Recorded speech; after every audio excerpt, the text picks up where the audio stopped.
Bismillahirrahmanirrahim. Assalamualaikum warahmatullahi wabarakatuh. Alhamdulillah, salatu wassalamu ala rasulillah wa ala alihi wa ashabihi wa man walah.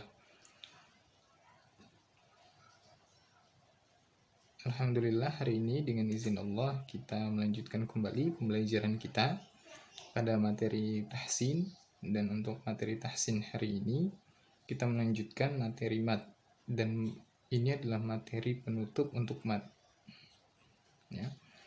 Jadi kita akan belajar untuk materi penutup mat ini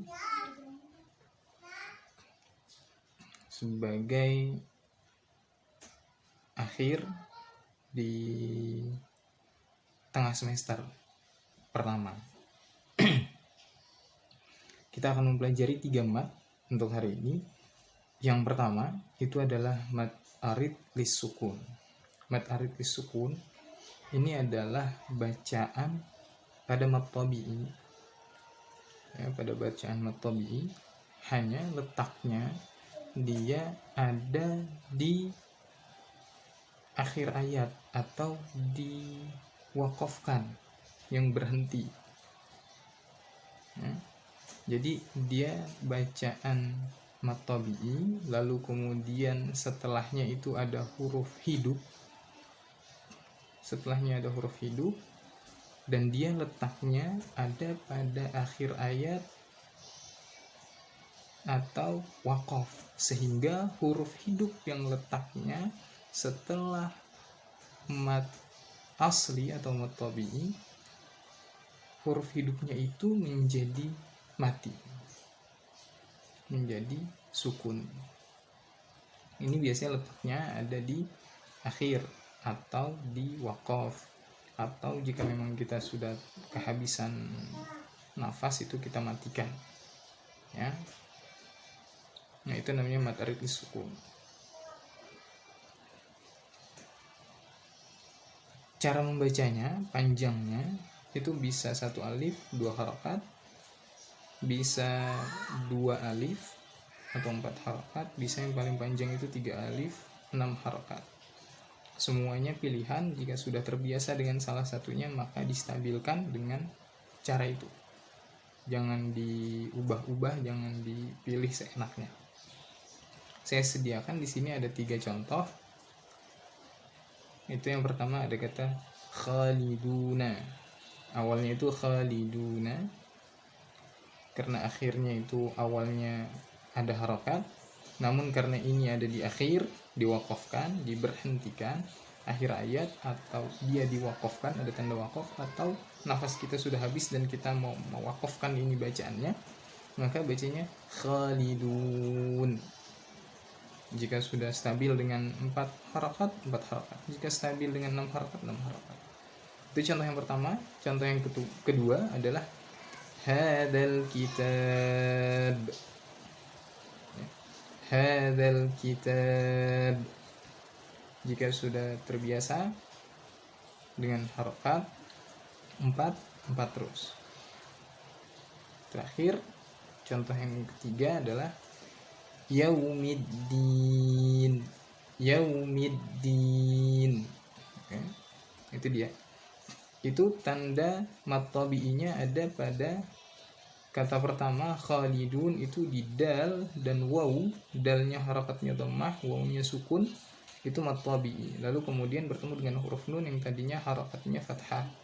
Karena dia diwakafkan, diakhirkan di akhir ayat atau memang diberhentikan, maka harakat fathah pada huruf nun dibuang.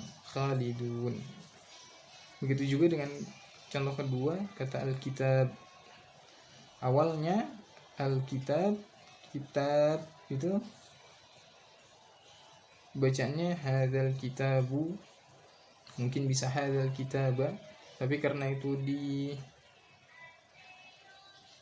disukunkan, dimatikan karena wakaf akhir ayat atau memang selesai bacanya berhenti di situ, maka ba itu yang tadinya berharokat a, i atau u itu maka dimatikan, dianggap mati. Maka itu dibacanya menjadi 2 harokat 4 harokat atau 6 harokat pada huruf ta yang panjang itu. Begitu juga kata ketiga di yaumiddin, di kata ad-din itu tadinya adalah mat asli, kata dal ada ya, dalnya harokatnya kasrah, huruf nunnya di akhir itu berharokat, akhirnya dimatikan, disukunkan karena dia ada di akhir ayat, maka baca panjangnya bisa sampai 6 harokat atau 4 harokat atau 2 harokat, tergantung kebiasaan. Nah, jadi itu adalah basicnya dari mad tabi'i yang bertemu dengan huruf berharokat hingga huruf berharokatnya dibaca mati karena dia letaknya ada di akhir ayat, dibaca waqaf berhenti atau memang sudah ingin diberhentikan saja. Selanjutnya itu contoh mad arid lisukun. Ya, selanjutnya adalah mad yang kedua. Saya sengaja mengambil yang kedua ini adalah mad iwad. Ini juga biasa di akhir. Saya mengambil kebanyakan yang dari akhir untuk yang terakhir ini. Materi mad ini yang paling belakang. Mad iwad itu adalah kondisi di mana apabila ada huruf hijaiyah yang berharokat fathatain, lalu letaknya di akhir ayat atau dia harus dibaca diwakafkan, diberhentikan, maka bacaannya yang tadinya itu tidak memiliki panjang maka berubah menjadi 2 harokat karena dia kan awalnya fathatain yang tidak panjang. Fathatain misalnya contohnya di bawahnya sami'an, yang panjang itu kata sami itu panjang, itu 2 harokat, itu mad tabi'i. Sami'an, annya itu tidak panjang, dia dibaca fathatain, fathah. Kalau di sini dengan fathah tanwin, fathatain. Namun karena itu di akhir ayat misalnya, atau di akhir atau di wakaf diberhentikan, maka dia dibaca tidak dianggap dia tidak punya 2 fathah tapi hanya 1 fathah dan dibaca harakatnya 2 seakan itu panjang. Alif yang belakangnya itu dibaca sebagai tanda panjang dan fathahnya dibuang 1. Jadi contohnya untuk yang pertama, yang awalnya adalah sami'an, ketika diwakafkan menjadi sami'a. Nah, itu. Yang kedua, aliman menjadi alima. Yang ketiga, basiran menjadi basira. Nah, itu.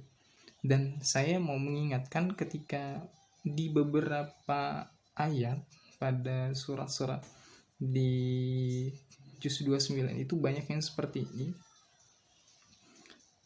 Sering dibacanya itu kayak begini. Sami'a. Itu kayak di belakangnya itu ada hamzah. Sami'a atau alima. Tidak seakan di belakangnya itu ada hamzah. Itu enggak. Itu dilepas saja. Sami'a. Alima. Dilepas, jangan ditahan. Jangan ditahan. Itu seakan di belakangnya ada hamzah dan itu keliru. Jadi dilepas saja. Contohnya yang ketiga, basira, dilepas. Jangan basira. Nah, itu salah. Jangan ditahan, jangan dibuat seakan bacanya itu tertahan dan di akhirnya itu ada hamzah. Jadi bacanya dilepas saja.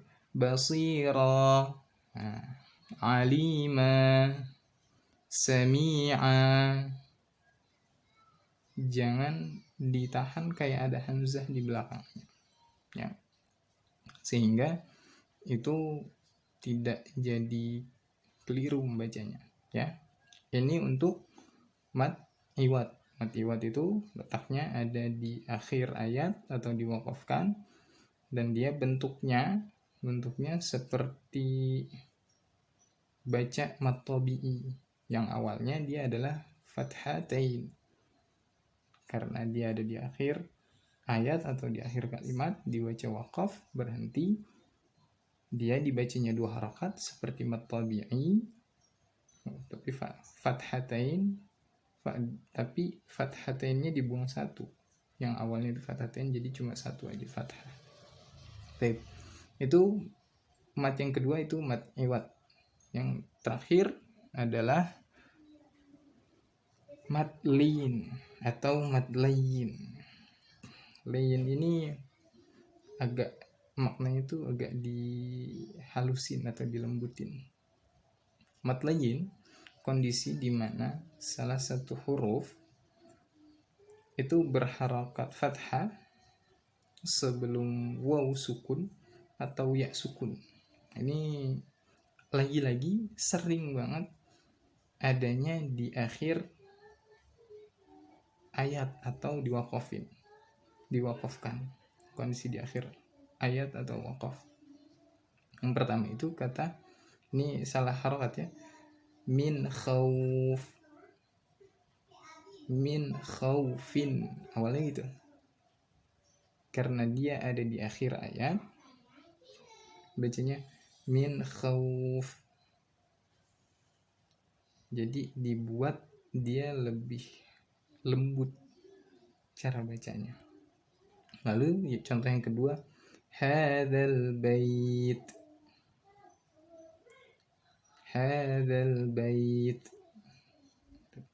min khauf dan hadzal bait. Nah, ini adalah contoh mat layin atau mat liyin. Nah, 3 contoh mat ini adalah mat yang memang biasa ada di akhir ayat. Saya sengaja mengambil ini sebagai contoh akhir di materi mat supaya nanti tidak keliru membacanya ketika ada di akhir ayat, diwakafkan, atau ketika nafas sudah habis dan ingin memberhentikan bacaan. Maka seperti ini supaya nanti ketika menghafal tahu rambu-rambunya ketika menghafal, oh ini nafas sudah habis, berhenti, atau tanda wakaf sudah harus berhenti, membaca berhentinya seperti ini, agar nanti ketika menghafal itu sudah mengenal rambunya dan mudah.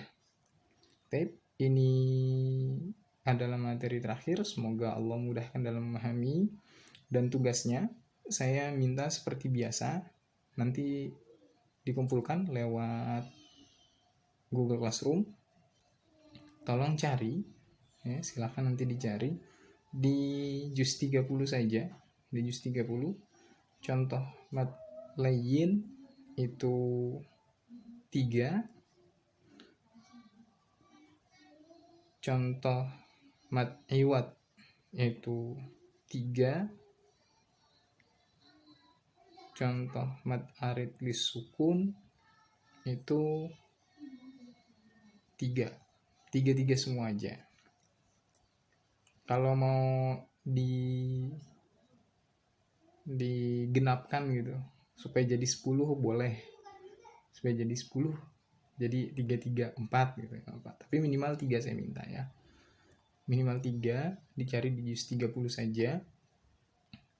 Ini gampang kok, ini gampang banget karena pasti tandanya semuanya adalah di akhir ayat atau tanda wakaf, dan itu tinggal disesuaikan dia masuknya mat arid sukun, mat iwad, atau mat layin. Semoga nanti mudah memahami, dan nanti ketika dalam aktivitas menghafal pada semester berikutnya bisa mudah dalam menghafal dan Allah berikan kelancaran. Baik, itu saja. Semoga Allah berikan keberkahan pada kita dalam aktivitas belajar dan kehidupan kita. Saya akhiri pembelajaran hari ini dengan hamdalah, alhamdulillahirabbil alamin. Assalamualaikum warahmatullahi wabarakatuh.